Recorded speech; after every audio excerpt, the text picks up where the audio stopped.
L'utilisateur pose à Daniel une question sur le pourcentage d'informations relatives à la création apportée par l'homme sur la planète.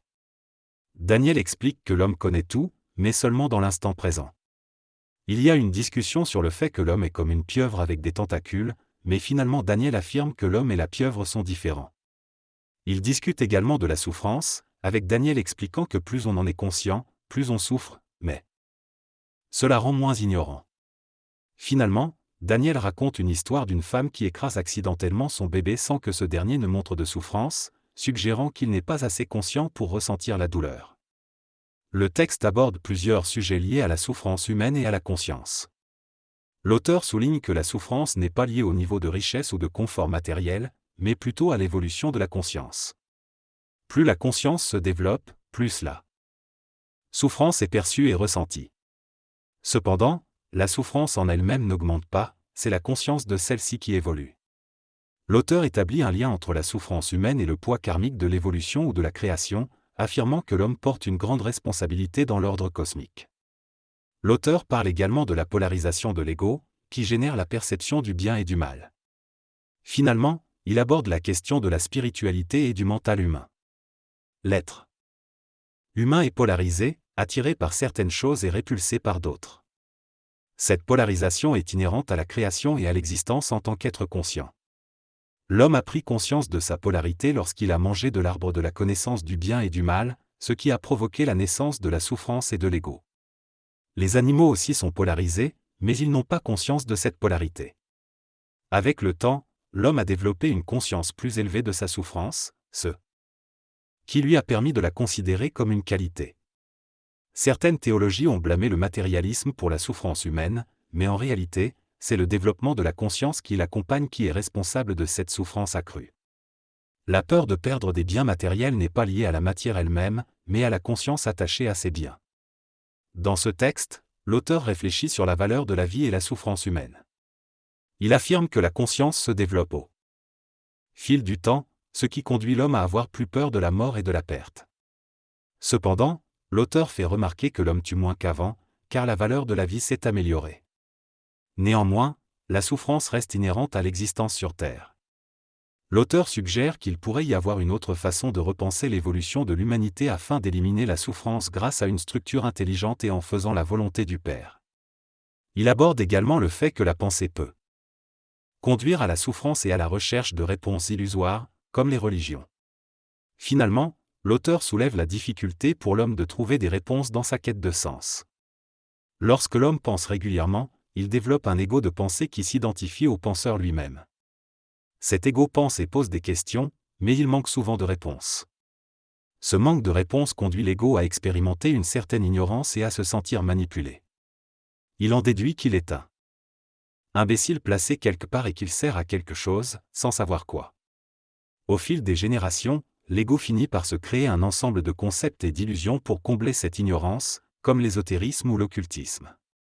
Cependant, lorsque l'être humain évolue et découvre un nouveau contexte où la parole peut répondre aux questions plutôt que de les poser, il se produit une mutation au niveau de l'ego. Ce changement se fait progressivement et peut prendre des générations, mais permet à l'individu de répondre plutôt que de simplement poser des questions.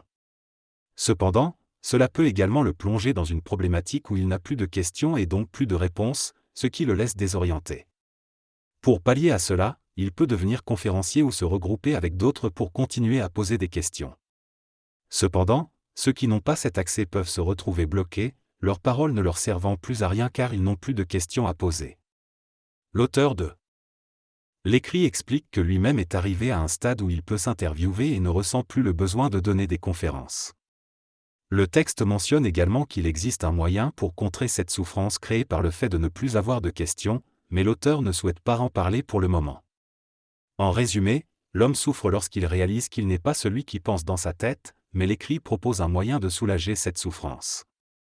Le sujet de discussion porte sur la souffrance humaine et son lien avec l'évolution. L'interlocuteur insiste sur le fait que l'homme est plus conscient de sa souffrance, tandis que l'autre personne soutient que la souffrance est la même pour tous. L'idée de la créativité comme moyen de soulager la souffrance est évoquée, en prenant exemple sur des inventeurs célèbres tels que Marconi et Edison. Cependant, il est souligné qu'il y a une différence de conscience et de souffrance entre une personne torturée et une personne qui fait l'amour. Certains soutiennent que la solution à la souffrance ne se trouve pas sur Terre, mais il est également mentionné qu'il existe des moyens planétaires pour y remédier.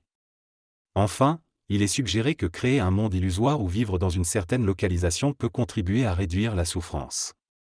L'individu discute de la notion de souffrance humaine et de la recherche d'une solution pour y échapper. Il affirme qu'il accepte de ne pas savoir qu'il souffre tant qu'il reste lui-même.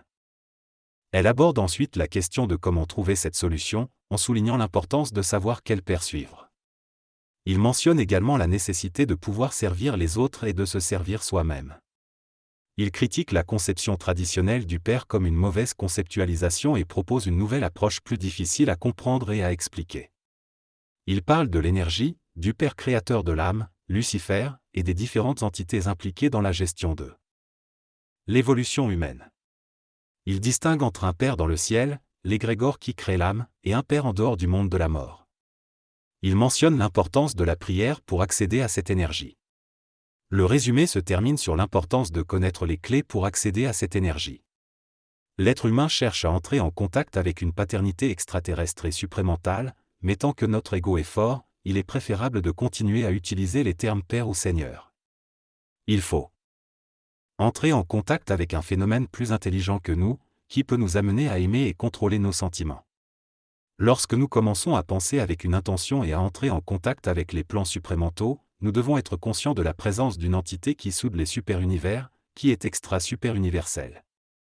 Il faut également rentrer en contact avec les phénomènes universels et extra-galactiques pour continuer notre ascension. L'ajusteur de pensée est un phénomène intéressant, mais il ne concerne que l'humanité et peut se fusionner ou être rejeté par l'individu. Il est une copie du plan divin, mais l'appeler notre Père peut être dangereux car cela peut confondre l'ego. L'ajusteur de pensée nécessite une mécanicité pour entrer en contact avec lui-même.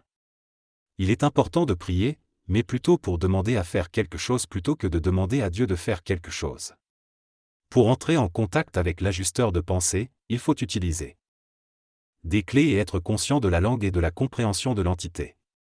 Enfin, lorsque l'ajusteur de pensée veut entrer en contact avec l'humain, il doit créer un écœurement qui permettra à l'humain d'ouvrir une valve pour entrer en contact.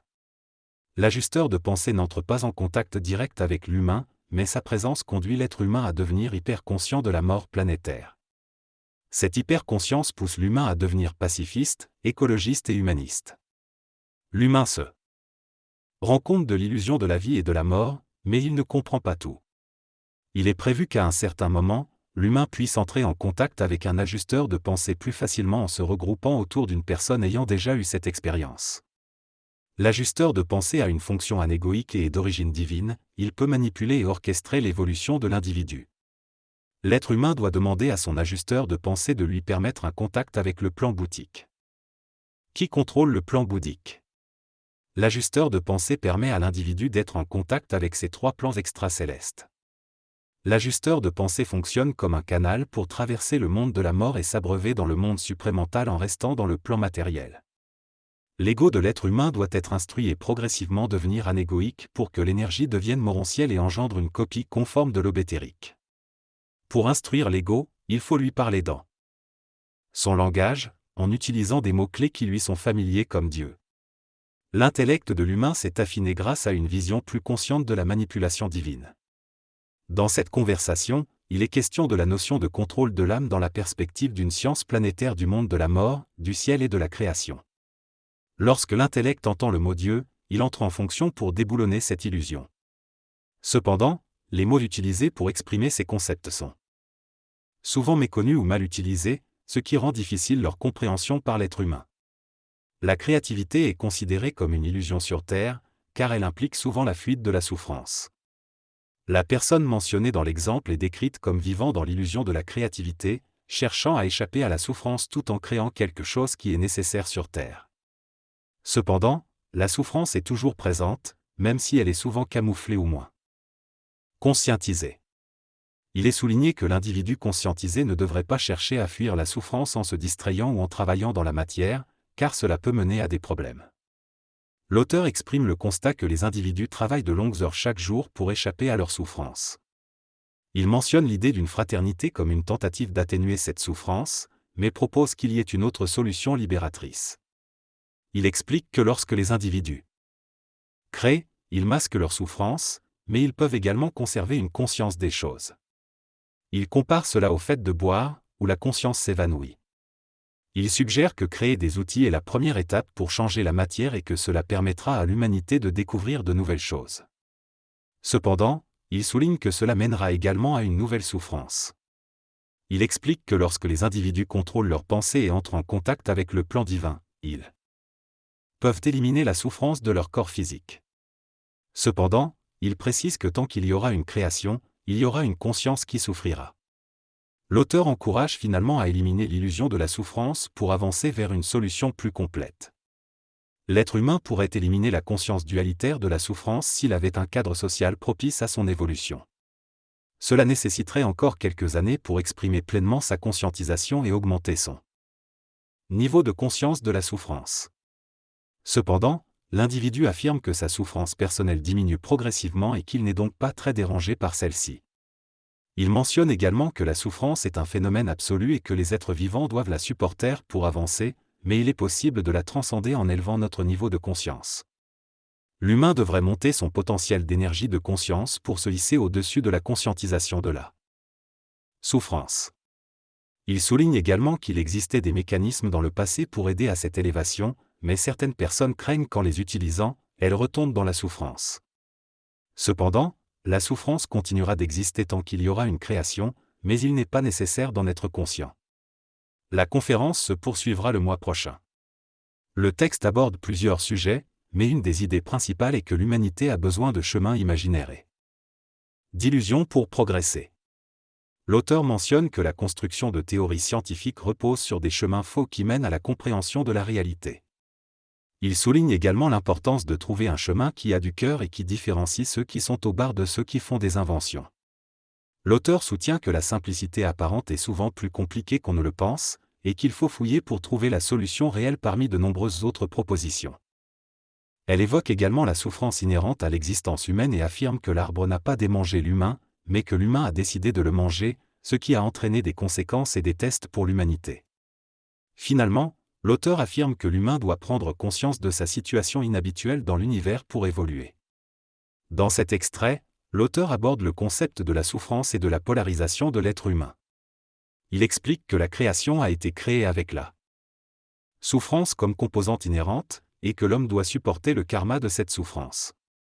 L'auteur mentionne également le concept du péché originel et de la punition divine, mais remet en question cette interprétation. Il souligne que la souffrance est liée au temps, et que sans phénomène temporel, il n'y aurait pas de souffrance.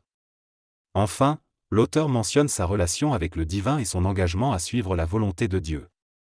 Dans ce texte, l'auteur exprime que l'instantanéité est toujours mémorielle et nécessite du temps pour être exprimée. Ainsi, toute forme d'expression instantanée entraîne inévitablement de la souffrance. Pour mettre fin à cette souffrance, l'auteur propose que la création cesse d'exister, ce qui est le rôle de l'homme.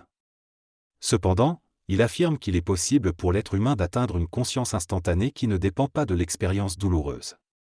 Cela signifie qu'il peut exprimer de la souffrance sans la ressentir consciemment.